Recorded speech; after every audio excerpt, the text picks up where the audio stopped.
I have learned through years of teaching and leadership in schools that the students in the room are not the only people meant to receive education. My name is Abani Carr.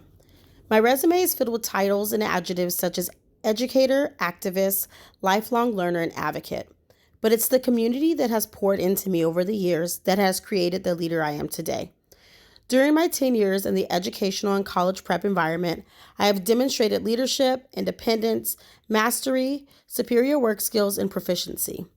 I'm dedicated to the development of the educational progression and individual cultivation of all the students that I encounter. Bell Hooks once said, "If we give our children sound self-love, they will be able to deal with whatever life puts before them." I am the amalgamation of the experiences and hope that my grandparents and ancestors had before me. They were denied access to read, write, learn, and achieve freely and safely, and this was the catalyst for me to enter educational spaces.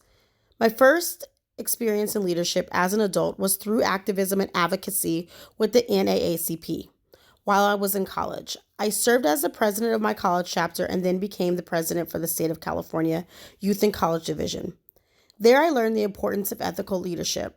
This was my first time understanding the importance of community building, understanding how to support others, and having empathy. Perhaps my best testament to this belief has been through my tenure at my current place of employment, College Bridge Academy.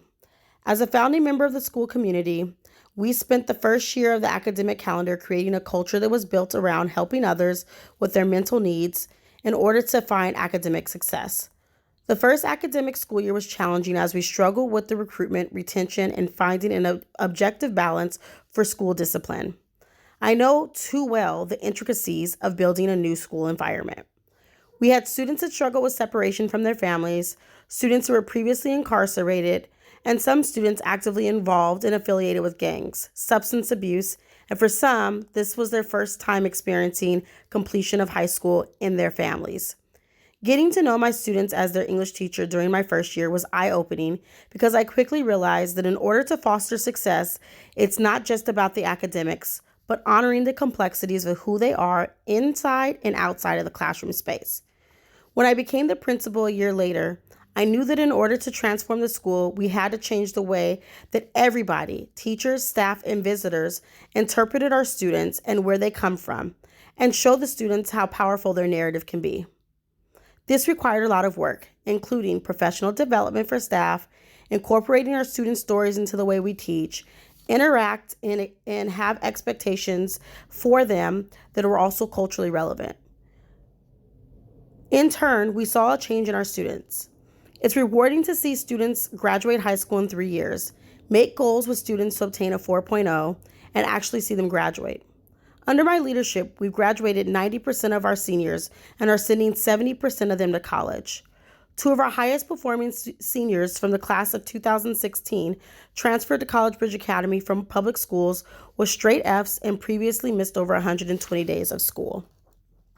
Much of my conceptualization of Paulo Freire and Bell Hooks' theories of power and reciprocity allowed our school to innovatively change what consequences and interaction look like. Power dynamics is not of the greatest importance in our learning and cultivating of school culture. Instead, we place an emphasis on prioritizing relationships and understanding of who our students were. I went to Cal State Dominguez Hills for my admin credential and master's in educational leadership, and it challenged my vision of what it meant to be an inclusive leader. CSU taught me the power of being a collaborative and transformative leader. I used that year to improve our school in the areas of building community, creating safe spaces for all of our students, and being an adaptive leader that evaluates systems with everyone on board, taking accountability for its shortcomings to build more efficient programs that serve the whole school population. Beyond academia, I challenged myself to enter new environments that help me grow in areas of leadership.